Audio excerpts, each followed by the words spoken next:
Penyebab dan faktor risiko myasthenia gravis. MG adalah gangguan neuromuskular yang disebabkan oleh masalah autoimun. Gangguan autoimun terjadi ketika sistem kekebalan secara keliru menyerang jaringan sehat. Dalam kondisi ini, antibodi yaitu protein yang biasanya menyerang benda asing yang berbahaya di dalam tubuh menyerang sambungan neuromuskular. Kemudian, kerusakan pada membran neuromuskular mengurangi efek zat neurotransmitter acetylcholine yang merupakan zat penting untuk komunikasi antara sel-sel saraf dan otot. Hal ini menyebabkan kelemahan otot. Penyebab pasti reaksi autoimun ini hingga sekarang belum jelas. Namun protein virus atau bakteri tertentu dapat mendorong tubuh untuk menyerang acetylcholine. Faktor risiko MG dapat terjadi pada orang berusia di atas 40 tahun. Wanita lebih mungkin didiagnosis sebagai orang dewasa muda, sedangkan pria lebih memungkinkan didiagnosis pada usia 60 tahun lebih. Gejala myasthenia gravis. Gejala utama MG adalah kelemahan pada otot rangka, yang merupakan otot di bawah kendali. Kegagalan otot berkontraksi biasanya terjadi karena tidak dapat merespons impuls saraf. Tanpa transmisi impuls yang tepat, komunikasi antara saraf dan otot terhambat dan hasil kelemahan. Kelemahan yang terkait dengan MG semakin memburuk dengan lebih banyak aktivitas dan membaik dengan istirahat. Pada kebanyakan kasus MG sering menyerang otot bagian wajah dibandingkan dengan otot rangka anggota gerak. Gejala MG meliputi kesulitan berbicara, masalah menaiki tangga atau mengangkat benda, kelumpuhan wajah, kesulitan bernapas karena kelemahan otot pernapasan, kesulitan menelan atau mengunyah, kelelahan, suara serak, kelopak mata sulit membuka, penglihatan ganda. Tidak semua orang memiliki setiap gejala dan tingkat kelemahan otot dapat berubah dari hari ke hari.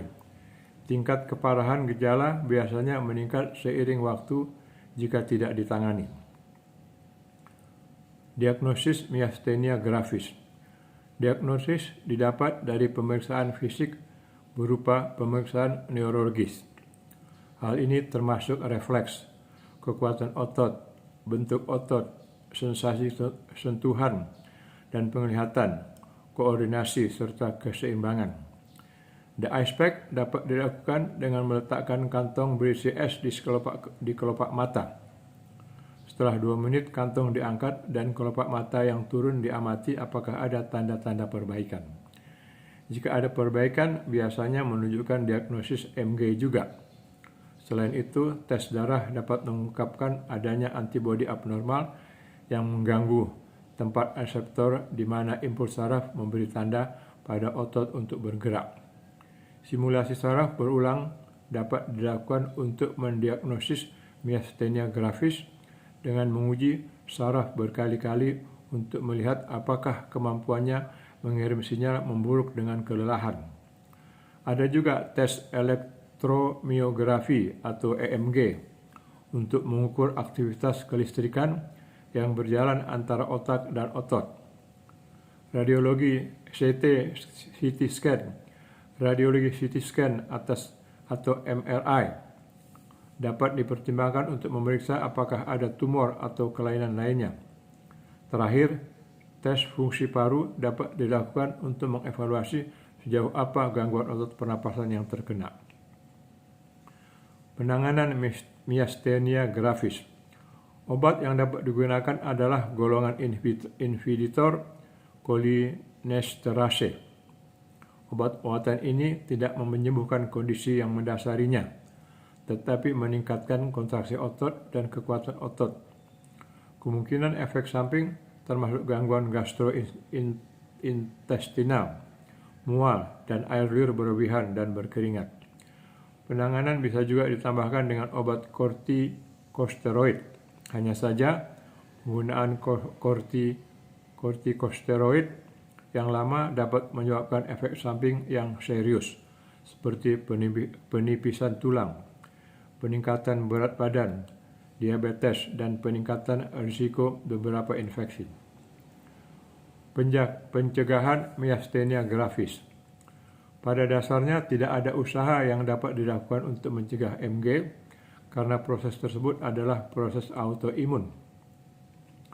Hanya saja langkah berikut dapat dilakukan untuk memaksimalkan energi otot dan mengatasi gejala miastenia gravis, yaitu dengan menyesuaikan rutinitas makan ketika sedang memiliki kekuatan otot yang baik.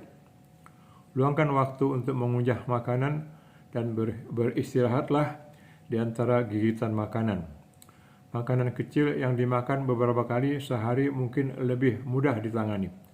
Selain itu, coba makan terutama makanan lunak dan hindari makanan yang memerlukan lebih banyak mengunyah, seperti buah-buahan, mentah atau sayuran. Gunakan tindakan pencegahan keamanan di rumah dengan tujuan mengantisipasi cedera yang dapat terjadi sewaktu-waktu serangan muncul. Gunakan peralatan listrik dan alat-alat listrik karena bisa saja kehilangan energi dengan cepat ketika melakukan tugas. Contohnya menggunakan sikat gigi elektrik, pembuka kaleng listrik, dan peralatan listrik lainnya untuk melakukan tugas jika memungkinkan. Lalu kenakan penutup mata secara berkala jika memiliki penglihatan ganda, karena ini dapat membantu meringankan masalah dan mengurangi kelelahan otot kelopak mata. Kapan harus ke dokter? Ketika kamu merasa otot melemah dan semakin bertambah buruk seiring dengan waktu berjalan, waktunya kamu untuk segera menemui dokter agar mendapatkan penanganan lebih lanjut.